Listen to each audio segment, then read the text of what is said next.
प्रयागराज का ये वो कॉलिविन हॉस्पिटल है जहाँ पर कि अतीक अहमद और उसके भाई अशरफ को जो है वो पुलिस कस्टडी में गोलियों से मार दिया गया।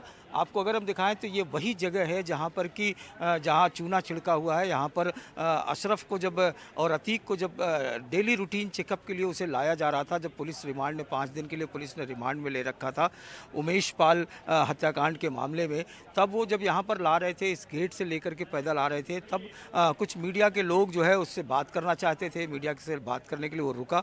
उसी बीच में मीडिया कर्मी के रूप में ही 3 ऐसे लोग निकल करके आए, मीडिया कर्मी बन करके, जिन लोगों ने कि उसके ऊपर जो है ताबड़तोड़ जो है वो गोलियां चलाने लगी। यहाँ पर अगर हम निशान आपको दिखाएं तो ये सारे वो निशान हैं, वो घेरे हैं, जिनको देख करके आप समझ सकते हैं कि ये वो चीज़ें थी जहाँ पर कि हत्या के बाद गोली के जो थे वो पाए गए थे, या वो जगह थी जहाँ पर उन्होंने अपने आईडी, जो फेक माइक आईडी लाए थे, कैमरा लाए थे, वो सारी चीज़ें यहाँ पर थी।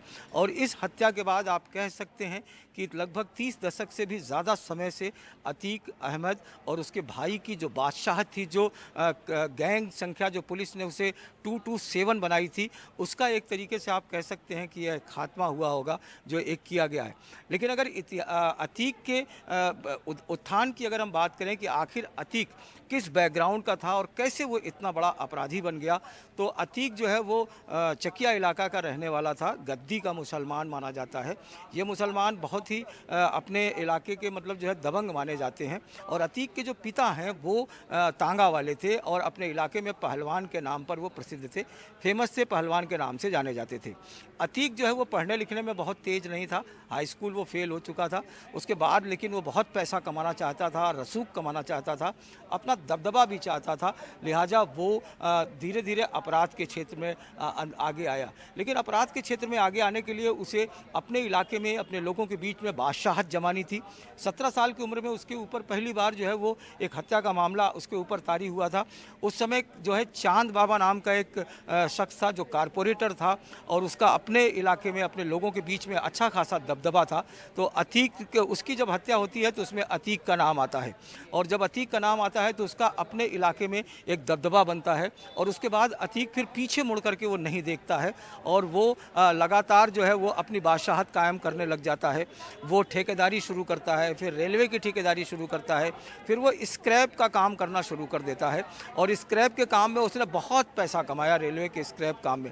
लेकिन अतीक ये जानता था कि उसका गैंग खड़ा हो गया है, वो बड़ा दबदबा कर चुका है, लेकिन उसके बावजूद उसे ये पता था कि अगर कोई उसको राजनीतिक संरक्षण नहीं मिलता है, राजनीतिक रसूख नहीं होता है, तो वो ज़्यादा लंबे समय तक नहीं चल सकता है। यही वजह है कि 1979 के लगभग वो जो है वो राजनीति में आता है। अपने इलाके में जो है वो शहर पश्चिमी से विधायक का निर्दलीय चुनाव लड़ता है और वो चुनाव जीत जाता है। चुनाव जीतने के बाद अतीक अहमद जो है वो पीछे मुड़कर नहीं देखता, लगातार एक के बाद एक जो है वो चुनाव जीतता जाता है, 5 विधानसभा का चुनाव जीतता है।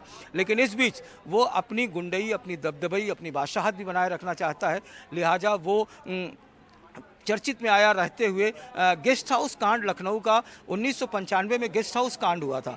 उस कांड में अतीक का नाम आया और वहीं से उसकी मायावती से अदावत शुरू हुई, मायावती से उसकी जो है दुश्मनी शुरू हुई। जब मायावती सरकार आई तो उसे जो है वो अतीक को घेरने की कोशिश शुरू की, उसकी बादशाहत कम करने की कोशिश की। तब वो समाजवादी पार्टी में तो नहीं गया, लेकिन उस समय उसे अपना दल का संरक्षण मिला। अपना दल भी सोनेलाल पटेल थे, क्षेत्रीय पार्टी थी, उन्हें भी कुछ इस तरीके का रसूखदार लोगों की ज़रूरत थी, पैसे की ज़रूरत थी और एक वर्ग के वोट की ज़रूरत थी। लिहाजा अपना दल का अतीक जो है वो राष्ट्रीय अध्यक्ष तक बना था। अपना दल के बाद अतीक जो है उसकी जो नज़दीकी है वो मुलायम सिंह से बढ़ने लगी, और मुलायम सिंह से जब उसकी करीबी बढ़ी तो 2004 में मुलायम सिंह ने उसे फूलपुर से सांसद का टिकट दिया और वो समाजवादी पार्टी से सांसद का चुनाव जीत गया। उस सांसद के चुनाव जीतने के बाद जो उसकी सीट अपनी खाली हुई थी, उस सीट से वो अपने भाई को उसमें लड़ाना चाहता था और उसे भी राजनीति में लाना चाहता था, अशरफ को। लिहाजा उसने अशरफ को चुनाव लड़ाया, लेकिन वो चुनाव बहुजन समाज पार्टी के राजू पाल से, एक बहुत ही अदना व्यक्ति से एक नया नाम आया था, उससे वो चुनाव हार जाता है। ये जो चुनाव अतीक हारता है वो उसे एकदम बिल्कुल बर्दाश्त नहीं होता। उसे लगता है कि उसकी बादशाहत में कोई इतना अदना सा आदमी कैसे चोट पहुंचा सकता है। लिहाजा वो इससे बदला लेने के लिए और अपनी बादशाहत को भी कायम करने के लिए, अपना दबदबा बनाए रखने के लिए उसने जो है राजू पाल की जनवरी 2005 में सरेआम हत्या कर देता है। गोली चला करके हत्या की जाती है, जिसमें उसका भाई अशरफ का नाम आता है। उस अशरफ के नाम आने के बाद अगर हम आपको बताएं कि जब वो अशरफ का नाम आता है तो उमेश उसमें जो है वो पहली बार वो जो है किसी मामले में ज़्यादा तरीके से घेराबंदी होती है, क्योंकि मायावती उससे पहले से नाराज़ थी और एक विधायक की हत्या की जाती है। आप इससे सोच सकते हैं कि उसका मन कितना बड़ा होगा और अपनी बादशाहत के लिए वो किस तरीके का उसने उस समय कांड किया था। उसके बाद से 2005 के बाद जब ये हुआ तो उसका मुख्य गवाह उमेश पाल था। उमेश पाल तमाम गवाह तो हॉस्टाइल हो गए थे, लेकिन उमेश पाल नहीं टूट रहा था, वो राजू पाल का साथी था। लिहाजा फरवरी 2006 में जो है वो उमेश पाल का अपहरण किया जाता है। अपहरण करने के बाद उससे जो है एक लिखवाया जाता है कि वो उसे मारा पीटा जाता है। उससे एक हलफनामा लिखवाया जाता है कि वो इसमें गवाही नहीं देगा। अतीक की दहशत यहाँ पर आप ये देखिए और उसके गैंग की, कि उमेश पाल जो है जब छूट जाता हलफनामा देने के बाद तो वो उस पर 2006 में मुकदमा नहीं करता। उस समय समाजवादी पार्टी की सरकार रहती है। एक साल बाद 2007 में 6 में अपहरण होता है। 7 में जब मायावती की सरकार, बहुजन पार्टी की सरकार आती है, तब जुलाई 2007 में प्रयागराज के धूमनगंज थाने में उमेश पाल अपने अपहरण का मुकदमा दर्ज कराता है। और ये जो अपहरण का मुकदमा है वो लंबे समय तक चलता है। इस बीच कई बार उसे धमकाने की कोशिश की जाती है, लेकिन प्रदेश में सरकारें बदलने लग जाती हैं। उसके बाद इस वजह से वो लंबे समय से एक जेल में चला जाता है अतीक और अशरफ, लेकिन अपना रसूख कायम रखना चाहता है।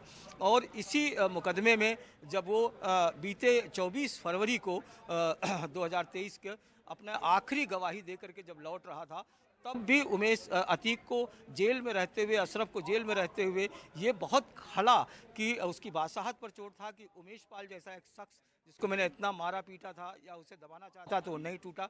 लिहाजा उसकी बादशाहत पर चोट थी। तब तक उसके लड़के भी बड़े हो गए थे। उसके 2 लड़के जो है वो जेल में पहुंच चुके थे और उसके 5 लड़के हैं और एक लड़का असद जो है वो बाहर था। बताते हैं वो पढ़ने लिखने में तेज़ था, लेकिन उसको गोली चलाने का और महंगी घड़ी, महंगी गाड़ी रखने का शौक़ था। तो उस शूट आउट कांड में असद भी जो है उसमें शामिल होता है और कुछ नए लोगों को लेकर के एकदम फिल्मी अंदाज में दिन दहाड़े, जैसे राजू पाल की हत्या की गई थी उसी मोडस ऑपरेंडी के साथ जो है हत्या की जाती है उमेश पाल की।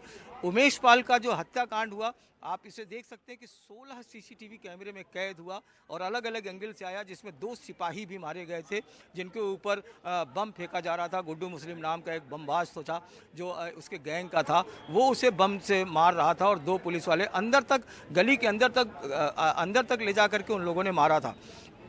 तो ये जो मामला हुआ था, इसको लेकर के आप समझ सकते हैं कि वो अपनी बादशाहत किस हद तक कायम करना चाहता था।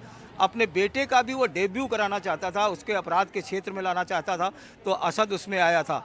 अब उसके बाद जो है वो इसी में बुरी तरीके से फंसा था। इसमें विधानसभा चल रही थी, उस समय ये घटना हुआ था। लिहाजा अखिलेश यादव और मुख्यमंत्री योगी आदित्यनाथ के बीच में तकरार भी हुआ था, एक दूसरे के ऊपर दोषारोपण भी हुआ था। और मुख्यमंत्री योगी आदित्यनाथ ने कहा था कि ये जो बदमाश है वो समाजवादी पार्टी के खाद और पानी से, रसद से जो है बढ़ा है और हम इसे मिट्टी में मिला देंगे।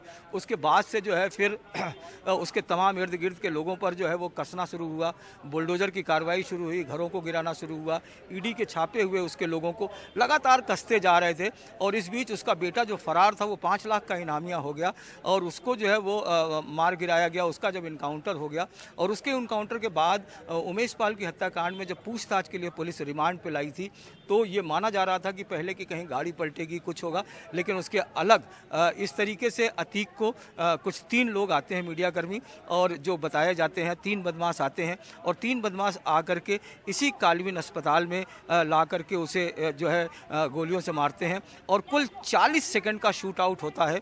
और इस 40 सेकंड के शूट आउट में अतीक का 40 साल का जो साम्राज्य है वो पूरी तरीके से ध्वस्त हो जाता है।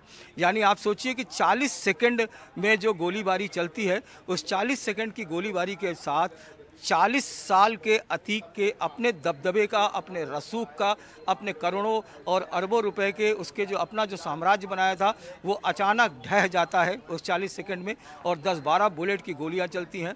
पुलिस की मौजूदगी के बीच में उसी तरीके से उसकी हत्या कर दी जाती है जिस तरीके से उसने सरेआम कई लोगों की हत्याएं की थी। तो अतीक बनने की पूरी कहानी जो है वो इसी तरीके से सिलसिलेवार सीढ़ी दर सीढ़ी चढ़ती गई जो अतीक बनने की कहानी थी। और वो अतीक इस कालीन अस्पताल में जो उसका अपना इलाका माना जाता है, यहीं बगल में नखास खोना है, यहाँ से थोड़ी दूर बाद उसका चकिया इलाका है जहाँ पर कि उसका अपना कार्यालय हुआ करता था, जहाँ से वो सब संभालता था, और ये उसके अपने दबदबे का इलाका था, और उसके दबदबे और उसके रसूख के इलाके में ही अतीक की कहानी ख़त्म हो गई। प्रयागराज से कैमरामैन राजेश गुप्ता के साथ अजय सिंह, एनडीटीवी इंडिया।